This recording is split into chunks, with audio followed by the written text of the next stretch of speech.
everyone, Austin here from Radial Engineering, and welcome to the last video in our Reamp 101 series.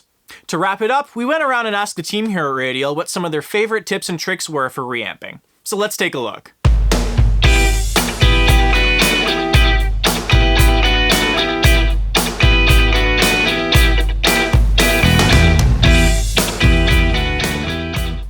So before we start with our video, if you don't know what reamping is, be sure to go back and check out the previous videos that we've done in our Reamping 101 series thus far. Those are just linked below in the description. And so with that said, let's check out our top 3 reamp tricks and tips. So the first part we're going to look at is adjusting the overall output level that we feed the amp in order to adjust how the amp responds. So here in Logic, we're going to take a look at our output 3 fader here and just hear what it sounds like here at this low level. So right now we have the fader here at about minus 9.2 dB, and let's just hear how that sounds.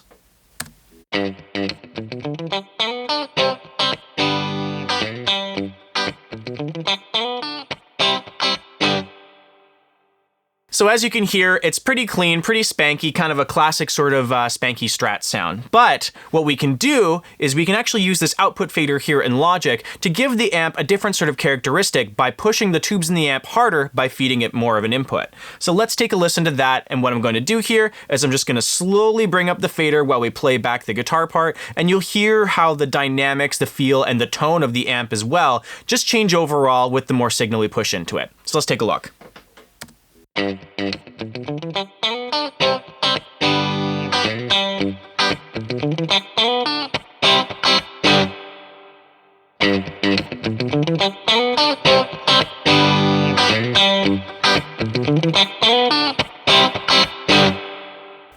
So as you could hear there, as I pushed the volume level higher and higher using the fader here in Logic, you could hear that the amp kind of got a little bit rounder in terms of tone. We got a little bit more breakup. So it's really interesting how you can actually use the volume control as sort of a general tone control for feeding your amp as well. If maybe you feel the amp is a little too pushed or a little too broken up, you can just pull back the volume a little bit in order to get something that's a little bit cleaner.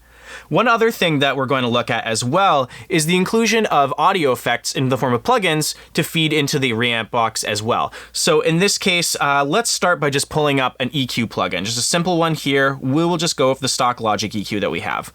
So when we're looking at this here and we're kind of considering the tone, when it comes to single coil pickups, generally speaking, you kind of want to pull out the range of around 3 to 4K, as sometimes it gets a little bit too pingy in that area. So instead of EQing it afterwards, what we can do is just preemptively pull that out of the signal path beforehand so we don't have to deal with it later. So what I'm going to do here is I'm just going to play this back and I'm going to pull that range out with the EQ here.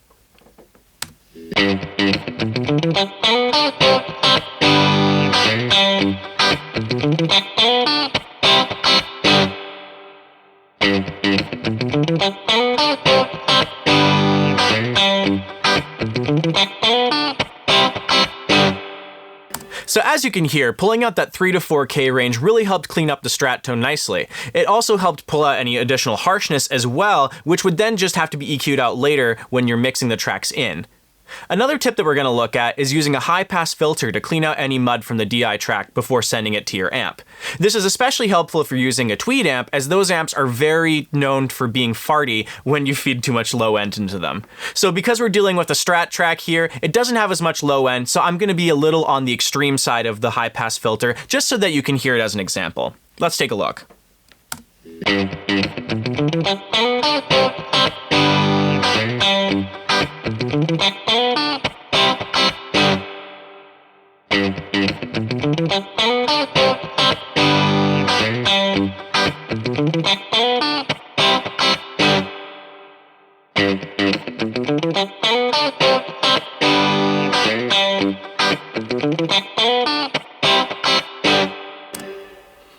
So as you can hear, I was a little heavy-handed with the high pass, but again, this is just an example so that you can hear how it works. So overall, in this case, let's just do a quick before and after, just so that you can hear the difference. Here's before.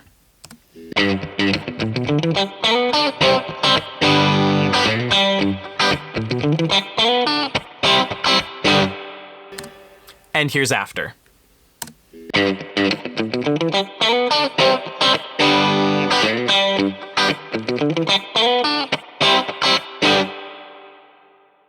Now, who says we really have to stop there? Since we have all these DAW effects that we can play with, we can really utilize plugins as if they're actual pieces on our pedal board. So to take a further look, let's pull out something like a chorus, for example, which I have right here. And using that, you can basically use the chorus DAW effect that you have and just use it as a simple pedal board effect as if it would feed the input of your amp itself. So let's take a listen to that.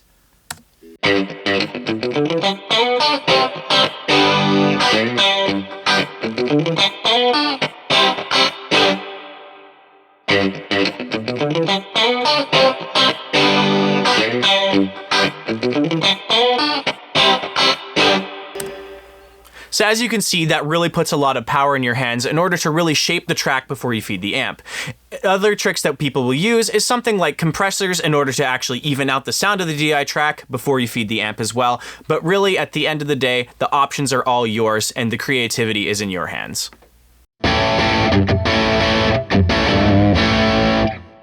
Okay, so for our next tip, we all know that when we reamp, the basic way to do it is just taking a single guitar track and feeding it into your amp. But what if we looked at it further and thought about the concept of using multiple tracks in your DAW and feeding a single amp at the same time? So as we just heard, we were using a single guitar there and we could use multiple different effects on it from the DAW. But what if we tried something like taking two guitar tracks and feeding the DAW at the same time? So in this case, what we're going to take a look at here is using a double-tracked guitar and feeding them both into the same amp but recording them as a single take. So as seen here, we have both guitar 1 and guitar 2, and we're going to play those back at the same time and hear how they sound through the amp.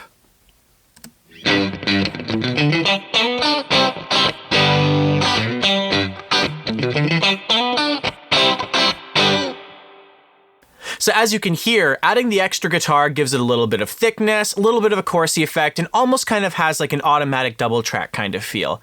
But who says we have to stop there? What we can also do is add in extra instruments beside the guitars and feed them all to the amp as a single take. So what we're going to do here now is add both a bass guitar and a horn track and feed them all into the amp. Let's unmute them both and hear how that sounds.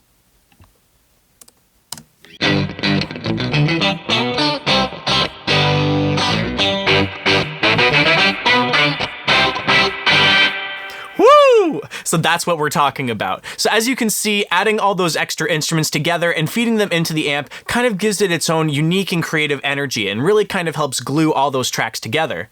But who says you have to stop there? You can even add extra synth tracks, any sort of pre-recorded program material, and you can choose whichever tracks you want and feed them together into a single amp in order to get that nice gluey feeling and have them all function as one. In this case, you can really use this kind of technique to help create further elements of sound design and really beef up your productions and mixes. Using a wireless guitar system is a great addition to any live rig and can provide you with the freedom of mobility, especially on larger stages. However, the balanced outputs of wireless units can cause an impedance and level mismatch, which can cause your pedal board to not sound the way you want it to. In order to combat this, we can use a reamp box in order to step down that low impedance balanced output to a high impedance instrument level signal so that your pedal board sounds the way that it should.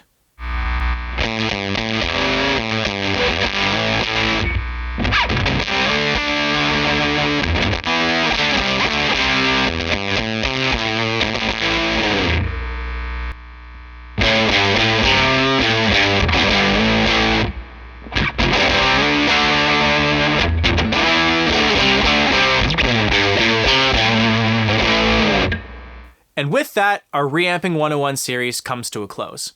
If you haven't done so yet, be sure to check out the other videos we've done in this series. And if you have any other suggestions for other Reamp videos that you'd like to see, be sure to put them in the comments below. Until then, take care and happy tweaking.